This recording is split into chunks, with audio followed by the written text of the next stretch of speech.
Toujours pour les signes physiques, nous regardons toujours les signes cutanés tels que le rash, les macules hypochromiques, des signes pulmonaires à la recherche d'un syndrome de condensation, des signes neurologiques tels que les troubles de la conscience, les signes de rhomboencéphalite, des signes focaux.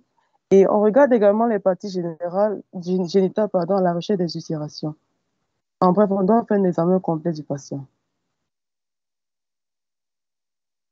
Pour la paraclinique, nous pouvons commencer avec une numération formule sanguine à la recherche d'une lymphocytose. On doit procéder à des hémocultures. Nous pouvons faire l'intradémoréation à la tuberculine et le gène espèce, le SCR. On peut doser les anticorps. On peut faire un examen direct ou bien la culture du SCR. Nous pouvons faire des sérologies telles que la SRV, la sérologie syphilitique et des examens virologiques et le dosage de marqueurs tumoraux.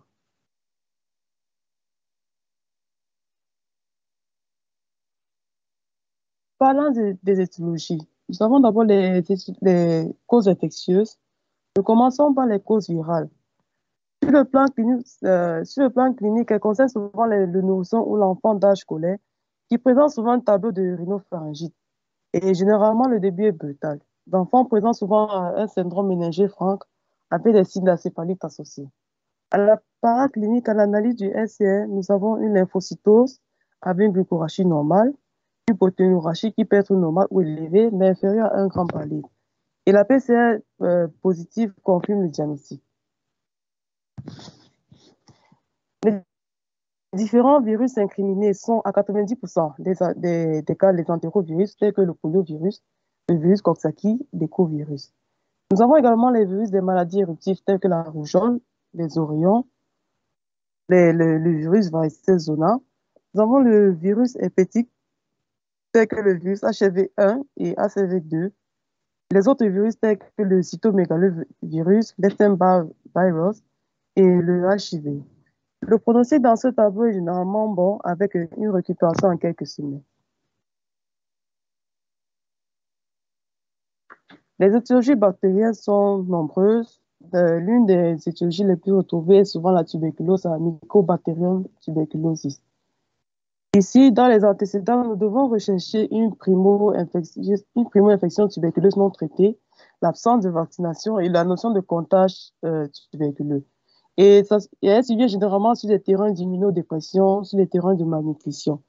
Le début est progressif avec un état général altéré, avec une fièvre vespéro-nocturne. Nous avons des signes neurologiques tels que les troubles de la conscience, une paralysie des nerfs crâniens, surtout le nerf oculomoteur, le nerf facial. Nous avons également un strabisme, des convulsions, des signes d'hypertension intracrânienne, un déficit moteur, des troubles psychiatriques à type de délit, des syndromes confusionnels. Et dans ce tableau, nous devons rechercher les autres localisations associées, telles que pulmonaire, digestive. À la paraclinique, l'intradémoréation à la tuberculine est positive. À l'analyse du SCR, nous avons une hypercytose modérée allant de 10 à 500 éléments par millimètre cube, prédominance lymphocytaire avec une glucorachie abaissée, une protéinorachie élevée supérieure à 1 gramme par litre et l'examen direct est rarement positif. Par contre, le gene est positif et la culture est positive en 3 à 6 semaines. Au fond d'œil, nous retrouvons des tubercules de Bouchu qui sont des taches rondes ou ovalaires de couleur jaunâtre qui sont plus pâles que la choroïde, au bord flou et qui siègent au niveau de la pupille. Comme autre anomalie, nous pouvons avoir une hyponatrémie qui peut indiquer une sécrétion inappropriée d'ADH. La tomodensitométrie cérébrale montre des tuberculomes et aussi des signes d'hydrocéphalie.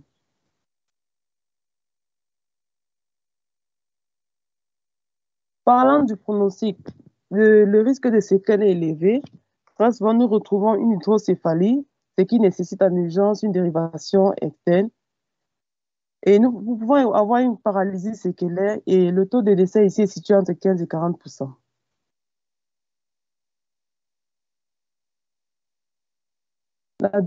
Comme autre étiologie bactérienne, nous avons la listériose à Listeria monocytogène qui est un bacille à gram positif et qui survient généralement chez le nouveau-né et chez l'immunodéprimé. À la clinique, le début est généralement progressif. Nous avons des signes digestifs associés et des signes de rhomboencéphalite. À la paraclinique, nous avons un liquide céphalo-rachidien qui est panaché, qui est parfois purulent, avec une pléocytose à prédominance lymphocytaire. La glucorachie est normale ou abaissée et la protéinorachie peut être élevée. L'examen direct est positif dans 40% du cas, ainsi que la culture la positive et la PCR. Concernant le pronostic, nous avons un risque de séquelles ici qui est élevé.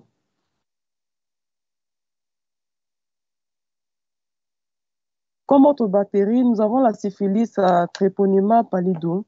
Parlant de la clinique, l'évolution ici est subaiguë ou chronique. Nous avons des signes cutanés. Nous avons une atteinte des nerfs crâniens, particulièrement le nerf facial, et nous pouvons avoir également une démence. Et comme autre signe, nous avons des syphilites. À la paraclinique, nous avons un liquide céphalo-rachidien qui montre une prédominance lymphocytaire avec une glucorachie abaissée, une protéinorachie élevée. Et l'examen VDRL est généralement positif sur le SCR. Et cela nous permet de poser le diagnostic. Comme autre étiologie bactérienne, nous avons la borréliose ou la maladie de Lyme. À l'interrogatoire, nous devons rechercher la notion de voyage en zone d'endémie ou la notion de piqûre. À la clinique, nous avons un syndrome pseudo-grippal avec associé à une fatigue et des atragiques. Nous avons parfois l'atteinte de plusieurs racines nerveuses qui est généralement douloureuse, qui est associée à la méningite avec une possible paralysie des nerfs crâniens. Généralement, c'est une paralysie faciale unie ou bilatérale. Et nous avons un érythème chronique migrant qui est une macule érythémateuse annulaire à croissance centrifuge. Et au fond d'œil, nous retrouvons un œdème papillaire. À l'appareil clinique, l'analyse du LCR nous permet de retrouver une lymphocytose avec une glucorachie qui est normale et une protéinorachie qui est légèrement élevée. Toujours sur le plan paraclinique, nous pouvons faire également le test ELISA qui peut confirmer le diagnostic. Nous avons la brucellose qui peut également causer une méningite lymphocytaire.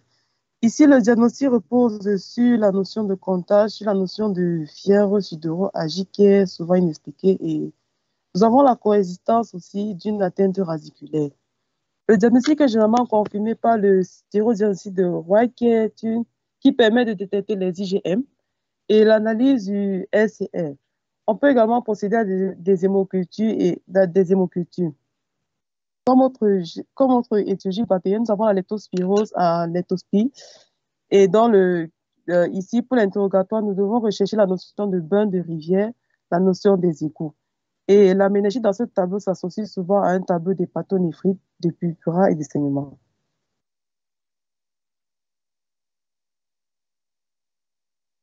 Le troisième type d'étiologie infectieuse, nous avons les étiologies parasitaires, dont la première est la trypanosomiase, la trypanosoma brucei. À l'interrogatoire, nous devons rechercher un séjour en zone d'endémie. À la clinique, nous avons souvent une atteinte méningo-encéphalique à la phase de polarisation cérébrale, à type de trouble du sommeil. Et comme autre signe associé, nous avons l'hypersomnie, nous avons les signes de la plaie de Kirandel, qui est en fait une hyperesthésie cutanée et profonde. À la paraclinique, à l'analyse du SCN, nous avons une lymphocytose avec une glucorachie normale et une protéinorachie élevée. Et parfois, l'examen direct est positif. Et lorsqu'on réalise également le test d'agglutination des trypanosomes, il revient également positif. Et cela confirme le diagnostic.